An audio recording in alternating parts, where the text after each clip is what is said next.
Hello everyone and welcome back to the Level Up English podcast. I have got a busy week this week. I'm working quite hard on Level Up English as always. I'm trying to record a couple podcasts, including this one, just to get a little bit ahead in my schedule and, so make sure I don't miss out on any. And I'm also recording a couple private podcast episodes too. Remember, the private podcast episodes are available for Level Up English members. So this week recently I went to China for the second time. I had an amazing time in China, talking to people, practicing my Chinese, exploring the landscape, having people staring at me because I was maybe the first foreigner they've ever seen. I don't know. But lots to talk about there, so that's one topic. And the other topic, I think I'm going to try to talk about my opinion on the American accent. So obviously it's not appropriate for the public podcast. I don't want people to get too mad at me. So I'm going to make it private so no Americans can hear me and get mad. But if you want to hear those episodes, all you have to do is become a member at Level Up English. So go to the website levelupenglish.school, click on the members button, glowing at the top of the page, and find out more there. You can also join weekly group classes, you can get access to podcast transcripts, and join many, many more courses to level up your English. So I hope to see you there. If you have any questions about it, you're always welcome to click that contact button on the website and get in touch with me. I love talking with you all by email as well. Today, however, we're not talking about that. Today we're talking about transportation, transport. And even as I say that word, I'm kind of boring myself. It sounds like a really boring topic. I don't know what else to call it. I might have to title this episode something a little bit different so people don't just ignore it. But it sounds really boring, but I've done this lesson a couple times for my group classes, and I think it always ends up being quite fun and very useful.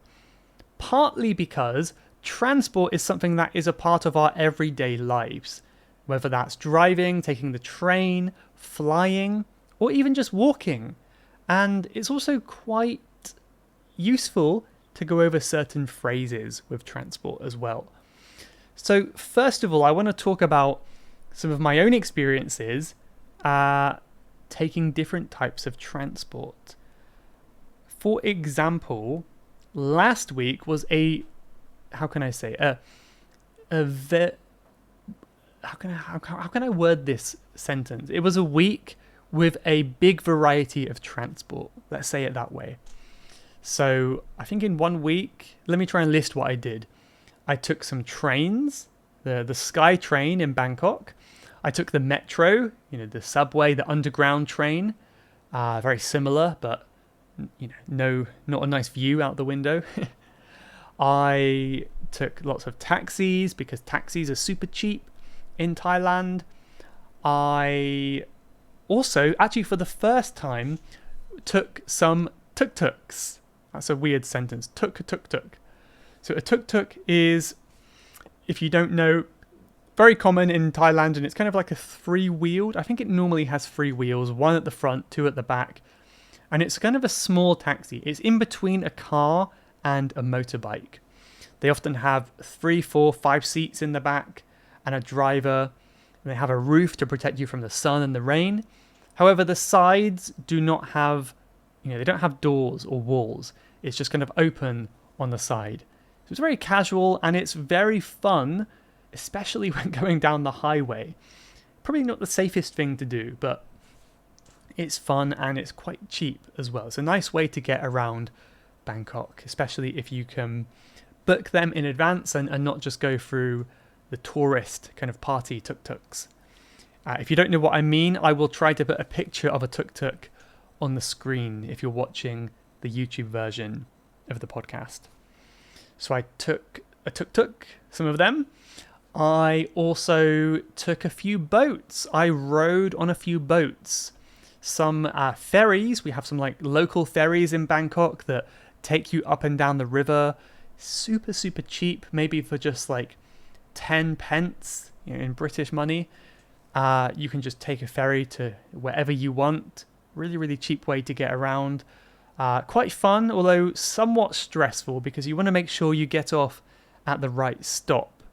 And it's not always easy to hear the stops that they're shouting out. But it's a great way to get around because there are so many rivers and canals in Bangkok. What else did I take? I took little boats too. I took a little tourist boat, which was much smaller, and I got to go right at the front. Maybe I'll put a picture on screen as well. So we saw the largest Buddha in Thailand and some other temples and things like that, all from the river, all from the canals. And it's a wonderful way to see the city. So if you ever visit Bangkok, I recommend getting one of these little tourist boats. You can take a tour for maybe 2 hours or so. It's a great introduction to the city. I also rode a golf cart. There's one area in Bangkok called the Ancient City where you can rent a golf cart for just a few dollars, a few pounds, and use it for the whole day. Just ride around, see these temples everywhere. Really amazing way to get around. We did ride it for way too long and the battery ran out, unfortunately. So that was a bit of a tricky situation and we had to call up some help to come save us, but it all worked out in the end. And maybe the final transport was, I don't know what they're called actually. It's not quite a bus. It's like a very casual Thailand style bus. It's really like a pickup truck. So it's like a truck with a bit in the back where you can sit down, but it's not closed. Again, there's no doors on the back. There's no walls on the side. It's just kind of a roof. And you sit in the back of this truck. And then when you get to the stop you want to get out at, you just get off and you give the driver some money. And again, usually it's just like, 10 pence. It's really no money at all. Really fun way to get around. Again, quite scary on the highway because if there were to be an accident, I don't know what would happen. There's no seatbelts or anything. It's quite scary, but safety isn't the biggest priority in Thailand, I've noticed. So yeah, and that's my summary. Many, many different modes of transport. That's a good phrase, by the way. Mode of transport. Mode, one meaning, is just like a method, type. A mode of transport is a type of transport. So let me know, how many modes of transport have you taken and what was your favourite? Maybe there's one that sticks out in your memory that was quite unusual. Of course, another mode of transport. Actually, I also took this one last week too. I took a plane. So many in 1 week, right? That's maybe the most I've ever had. But yeah, I took a plane last week on my way back from China, back to Thailand. And it wasn't a long journey, which was nice, only a couple hours. And that was a nice change because I've had a few long haul flights in the past year or so. This is a good phrase, by the way. Long haul flight. That word haul, which is H-A-U-L, is not super common, but we use it in this phrase, long haul flight. It really just means a long flight. I guess you don't need to say haul, but it can sound quite natural if you want to include that there. So I've had a few long haul flights from Thailand to England. 10 or 11 hours is normally how long it takes, depending on the wind, I suppose. And they can be quite tough. You're sitting down for so long, your legs start to hurt. One thing I try my best to do, I don't know if this is just paranoia, but I try to take it quite seriously. I think it's weird, isn't it? How we're always so scared of flying. Even if you're not afraid of flying, I'm sure you think of it when you get into the air, you think how crazy it is, how high up you are, and how anything could go wrong. You're putting your life in the hands of the pilot and the plane, which is quite scary. However, it's quite strange because statistically, it's very safe. If you look up the statistics, the probability of a car accident and a plane accident, cars are way, way, way more dangerous than planes. But it just seems so counterintuitive. That's a good word that just means it's the opposite to what you would expect. It's counterintuitive. And whenever I think about it, it honestly amazes me that planes are so safe.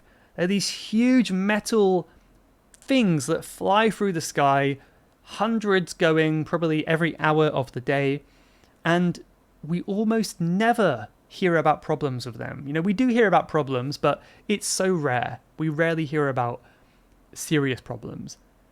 And obviously when there is a problem, it makes the news because it is quite an unusual thing. When there's a car crash, it doesn't make the international news because it's not that uncommon, unfortunately.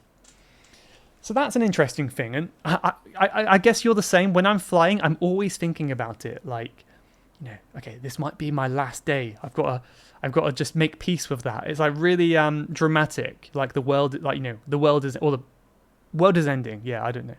Like the world is going to end. But one thing I always try to do is when I take off, when the plane takes off and the plane lands, I always try to face forward because I think especially on landings, I don't know if this is a good thing to do, if it makes sense, but I always think, what if the plane lands quite, harshly, like it hits down on the ground quite heavily with a lot of force, and you're going to be kind of jolted forward, it means pushed forward. It could cause some neck problems, right? I think that's quite likely to happen. I've never had it, but I can imagine it could happen. So some people are like looking out the window and looking around, but I'm always sat there like very straight, head facing forward.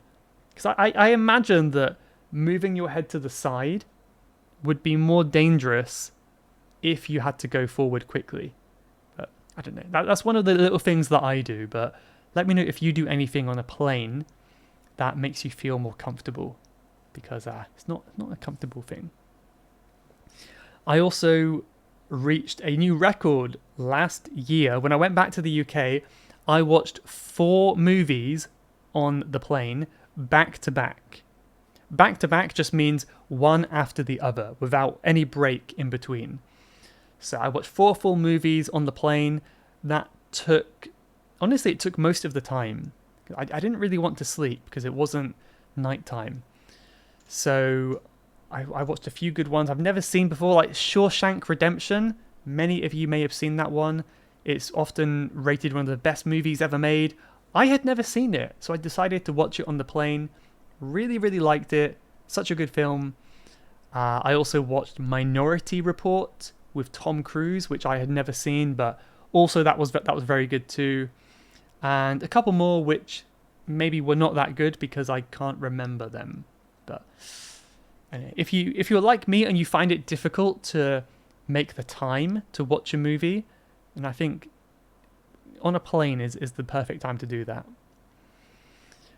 The final thing I want to kind of mention about planes is turbulence. Turbulence. You may know, this is the word for the shakiness of a plane. Usually when it goes through clouds or strong winds, and I'm sure if you've been flying at least a couple times before, you will have experienced some turbulence. And I don't know anyone who isn't at least a little bit scared of turbulence. And I'll tell you quickly about something I mentioned before in a private podcast episode, which was, in my mind, it was like a near-death experience, but honestly, I have no idea how close to death I came. It may have been fine. One thing I should say before the story, though, is if any of you are really scared of flying or turbulence, shakiness when flying, I've heard many times that it always feels much, much worse inside the plane than outside the plane. If you watch the plane go through some clouds from the outside, it's maybe like shaking a very tiny bit. It looks very fine. It looks fine. However, inside the plane, it feels much worse. I think it's a little bit like if you've been camping. If you're inside the tent on a rainy day, it sounds like a real bad thunderstorm outside. But if you actually go outside, it's just light rain. It's not that serious. So being inside makes it feel worse than it really is. However, I went to Bosnia and Herzegovina a couple of years ago, and we were, trying to land in the city of Sarajevo, which is the capital city. But what I didn't really know is it's kind of in between a lot of mountains, and of course mountains create upward, wind pressure, air pressure, I guess. So I later heard it's very common for there to be problems there because of all that air pushing the planes around. So as we were descending, coming into land, there was really extreme turbulence. The whole plane was shaking side to side. It really, really bad. I can't really describe how bad it was, but I'd never experienced anything that bad, to the point where people were screaming, people were crying, adults were crying. It was very scary. And we were almost on the ground. I didn't have the window seat, but from what I could tell, we were almost on the ground. And then suddenly, the plane jolted upwards. Isn't that the word jolt again? It pushed upwards. It was going down, and then it went suddenly upwards again. So what I think happened is the pilot was trying to land, but the plane was being shaken around by the wind too much. And he had to abort the landing. Abort means give up, to cancel. He had to cancel the landing and go back up into the sky. Because if we did land, there may have been a crash or some problem. Very, very scary. And then I thought, oh no, what are we going to do? We're going to try again. It's so terrifying. So then we tried again for a second time. Same thing. So the captain said, we're unable to land because of the wind conditions. So instead we had to land at an airport in the very north of the city and take a bus back to the city, which took many, many hours. I think that really we were all just very happy that we were on the ground. We landed safely at this airport in the middle of nowhere, honestly. There were no other planes there. It was really, really weird. But I'd never been so happy to be on the ground before, even though we were tired and scared. I felt very grateful in that moment. So again, I don't know how close to death or how close to disaster that was, but that was scary. Let me know if you had a similar experience before. But that word is really useful, actually. Turbulence. It's very common in the adjective form, turbulent. If something is turbulent, it's kind of being shaken around, it's going up and down, and we can use it for not only flying, but also events, situations, and life. So I can say I had a turbulent week. That means, I was shaken around this week. I had some bad news, I had some good news, I hurt myself, then I had a promotion at work, and all these things were happening, like good and bad, that were shaking me around, causing some chaos in my week. If that happens, you can say you had a turbulent week. You can describe things as turbulent when there's a bit of chaos in them. Maybe you might describe your English learning journey as turbulent. Lots of challenges that you have to work through. Could be. But anyway, I have a few questions for you and a few things to share now before we do finish up. I first want to ask and kind of send you the question, get you thinking about what the best kind of transport is. I think a lot of my friends would say driving, but if you know anything about me, you'll know that I am not really a fan of driving. I do like that driving can get you to some places quickly and conveniently. I just don't think it's very fun. And I think in a car, you feel so disconnected from where you are and your surroundings. So honestly, I find it quite hard to decide between two forms of transport, walking and cycling. So riding a bike and walking. I love walking. I find it so enjoyable just to get to a new place with nothing but the power of your feet. I love going for long walks across the countryside, or even the city. I try my best in London, for example, to always avoid taking the tube and just walk as much as I can, and it's a great way to get around. I really enjoy that. However, riding a bike is sometimes more fun than walking, and you still get to see everything, but you get there much faster. And I think you have much more control over the speed. Now, if you're late to work while walking, you can maybe save a little bit of time by jogging or running, but if you're very late, it's not going to make much difference. However, if you have a bicycle, you can really get some speed up. And in many cities, you can go faster than cars, right? So cycling is a great way to get around if you want to see a lot of stuff and you don't have as much time. The only thing I dislike is you have to think about what to do with the bike. There's some places where bikes are just not appropriate. And if you're in a city, you can lock up your bike. That's usually no problem. But if you're in the countryside, you kind of have to be like, there's a mountain. Now I've got to carry my bike over the mountain. And it just becomes a burden. So I really wish you could just have like a blow up bike, where you could have it in your pocket and use it when you need it. But I don't think that exists. And the other form of transport I like is trains. I love a good train. Just sitting on the train, relaxing, watching the clouds go by and seeing where you end up. And I love combining train travel with walking. If you have a trip with those two things, that's really rewarding. That's a nice way to get around. But let me know what you think. What's your favorite form of transport? If you do say cars, I will not judge you at all. We're all different, no worries. Another question for you is, I want to know, how do you commute to work? Commute. This word commute is a verb or a noun. It's the same. And it just means go to work. It's quite simple. So commute means go to work. Let me know. Maybe say it out loud now. Say, is it car, cycle, walk? How would you say it? I commute, car. What would you say? What's the preposition here? Let's see if you got it right. For most things, you would say by. So I go by car. I commute by car. By car. I go to work by bus. I go to work by motorbike. With a bicycle, I think we could say the by as well. I go by bicycle. We could say that. I feel like it's more natural, though, to say I cycle to work. You just use the verb cycle. I think that sounds better. I cycle to work. What about walking, though? How do we say walk? I go by walking? No. This is a really common mistake. I go by walking. That is not correct.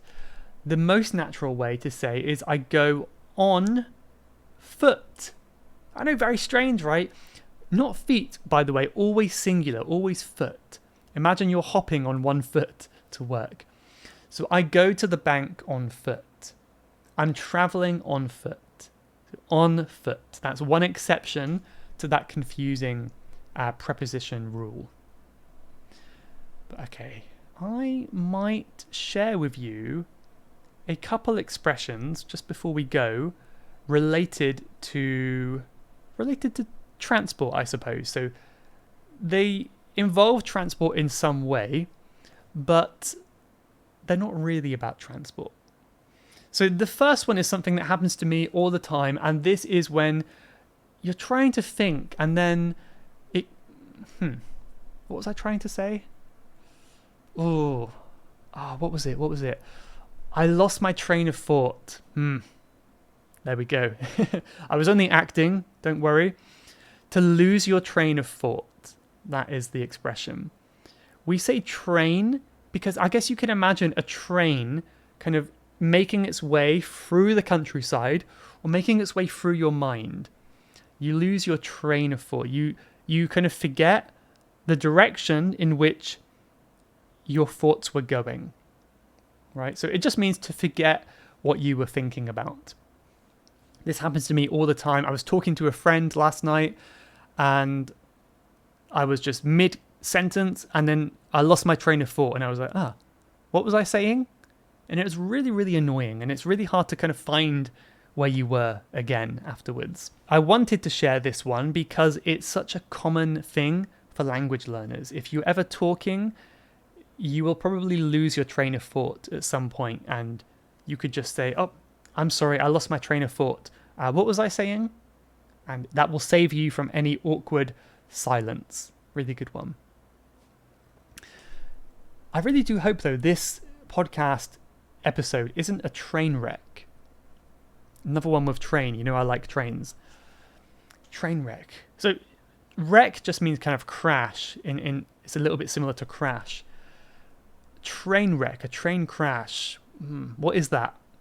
That is a disaster. Another word for that is disaster, right? So you can describe things as a train wreck when they are disastrous, when they go really badly. So let's use this episode again. I'm trying my best to make this interesting and talk without too much of a plan, but also teach you something new as well. However, I feel like it's a bit of a train wreck. Maybe I'm tired. My throat is a bit sore. I'm talking too much. Is this enjoyable? I don't know. I think it's a bit of a train wreck. Don't worry, I'll be better next time. In truth, I always have that worry in my mind. I always have that worry that the episode is a train wreck, but hopefully it's not. Hopefully you're still enjoying it. But I think that's a natural thing when you are creating some kind of content like this. But yeah, let me know actually. This will be good practice for you. Leave a comment on the show notes page, levelupenglish.school/podcast271. Let me know if you've ever done something that was a train wreck. Maybe an exam you took, a presentation you gave, a project you did, something you created, anything where it didn't go so well, it went really badly. Let me know what a train wreck was for you. The opposite might just be a nice walk in the park. That's a nice one. What is a walk in the park? Well, of course, it's very easy. It's, most people can walk in the park. It's not like a really difficult exercise. So when something is easy for you, you can say it's a walk in the park. I am trying to practice some Thai language living in Thailand, but I could say speaking Thai is not a walk in the park. In fact, it is very difficult. Sometimes my language attempts will sound a bit like a train wreck. So let me know what is a walk in the park for you. Finally, I'm going to share this one last because I'm afraid that if I go on too much longer, I will run out of steam. I'm going to run out of steam if I keep talking for too long. And that is the expression, to run out of steam. So here I guess we have run, like running, but we also have steam, which I think is related to like a train, like a steam train. So trains that run on steam, you put coal in the fire, which creates steam, and then that allows the wheels to turn through the engine. That's my knowledge of steam trains anyway. And if you run out of steam, the train stops moving. Right? You cannot keep going. And it's the same for people. If people run out of energy, they cannot keep going. So here we kind of have running and we have steam engine, steam train. So I guess there's kind of two words in there that are related to transport. So yeah, if you run out of steam, you have no more energy. And I think I was a bit crazy. Back in the early days of the podcast, I would record 4 podcasts in one day. So basically once a month, I would just have a big recording day for the podcast. And that means I didn't have to record any other time in the month. But looking back on it, that just sounds crazy to me, because if I did that today, I would run out of steam, and probably by the final episode, you would tell like Michael's really, he doesn't have any energy in this episode. So over some time, I learnt that it's not a good idea. So these days, I will never record more than 2 episodes on the same day. If I do, I'll run out of steam. But okay, before I do run out of steam today, I think I will leave it there. I do want to say a few more things before we go though. So first of all, I hope you enjoyed the episode. I hope you found it useful. I also want to take some time now to go over to Spotify and look at some comments there, because I don't have any reviews on Apple Podcasts today to look at, but I've got a lot of comments on Spotify. And I really like this time because I haven't read these before, so I hope they're good, and I'm going to read them for the first time with you. So I have one here on episode 268 from Ania, I guess, who said, "It was a great episode, so many tips on how to learn English. I love this podcast." Thank you so much. That was the episode with Fabio, so I'm really glad you liked that longer episode. We also had Maicon Thomas on that episode who said, "Thank you from Brazil." So thank you very much to Thomas for that comment as well. We had a couple more. We had one on episode 267 from Carola maybe, who said, "It's always a pleasure to listen to your British accent through these podcasts." So thank you very much to you. One more there from, I have no idea how to pronounce this. I'm just going to say Bexruz, who said, "Thanks a lot. I usually listen to your podcasts every new episode, and they are so useful.